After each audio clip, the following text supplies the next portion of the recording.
why don't you tell everybody a little bit about your background in photography, what kind of photography you specialize in, how you got started?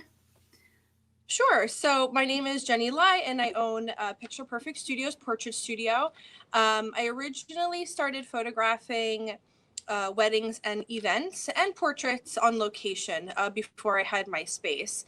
And it was a lot of fun, but I kind of wanted something a little bit more secure as far as like a brick and mortar location. So 3 years ago, we opened Picture Perfect Studios here in Metuchen, New Jersey. And now I just kind of focus on portrait photography. And I do photograph a lot of children and families. Children, especially like 6 months to like toddler, maybe like up to 5, 6 years old. That's like my specialty. That's like my like yummy age that I love to photograph. I just really enjoy being silly with them and getting like those natural fun smiles. But we still, I still photograph, weddings and events as well. Okay, great.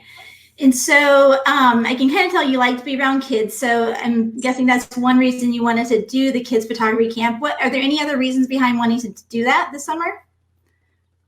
Well, it was something that I had always kind of thought, well, prior to becoming a photographer, I went to school to be an educator. So I wanted to teach art. That was like my first kind of passion that I wanted to do.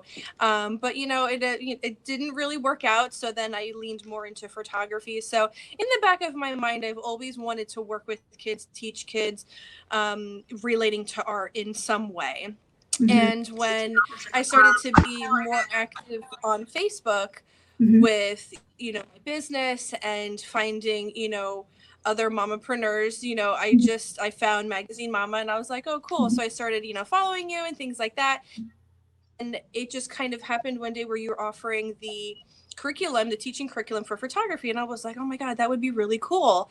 And so I went for it, and it was kind of perfect because it kind of I felt really comfortable, although I was like a little nervous at first, but they're just kids, and it was a good fit. Right. Great. Okay.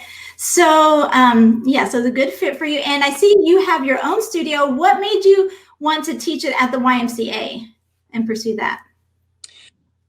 Well, I thought it would be a good outlet for me to try and meet new families. And although we are in the same town of Metuchen, I thought it would be a great way to kind of put myself out there to meet more families and more parents with children that may not know who I am. A lot of people in town do know who I am, but they've never really stopped by yet, or just kind of were like, not really doing the portrait thing, in my studio. So I figured, I was like, let me put myself out there in like another location to be like, hey, I want to be involved in the community. I want to have an appearance more in town. And I thought that being on location teaching, this class, it would help kind of like, broaden my I guess real estate with like more families. Right, be more visible within the community. Go to where your clients are instead. Okay, great. And was it difficult to get permission to teach there? Like, what were the steps that you had to take? Well, the steps that I had to take, it wasn't too difficult. I just kind of had to talk to the right people in town. So when I started to talk about my interest in wanting to teach photography, whether I wanted to do it in studio or somewhere in town, I am very involved in town events, and I'm active with the Metuchen Downtown Alliance with like other businesses. So I do have a business relationship with other people in town. And just by talking about it with them, they kind of helped me make the right connections where I was like, oh, I know the director of the YMCA, or maybe you can talk to this person. They might be able to help you get, the person that is in charge of the enrichment program in this facility. So I kind of just found a way to talk to that person that way. And someone like mutually had introduced us, and we just started sending emails back and forth to each other. And so once they were kind of like, okay, this is something that we might be able to possibly implement into our camp program for the summer, because I was thinking like maybe the best time of year to do it would be during the summer, like when kids aren't distracted. So we had thought maybe, okay, let's try it out for the summer camp and add it to the enrichment program. So I went there and I had a meeting with the director of the YMCA. I just presented you had offered. Well, the curriculum that you drew up, and I had it all printed out, and I just kind of explained, this is what's going to happen within this many weeks. And I just told him a little bit about myself, my experience with photography, where I went to school, my background with working with children, and it ended up being a good fit.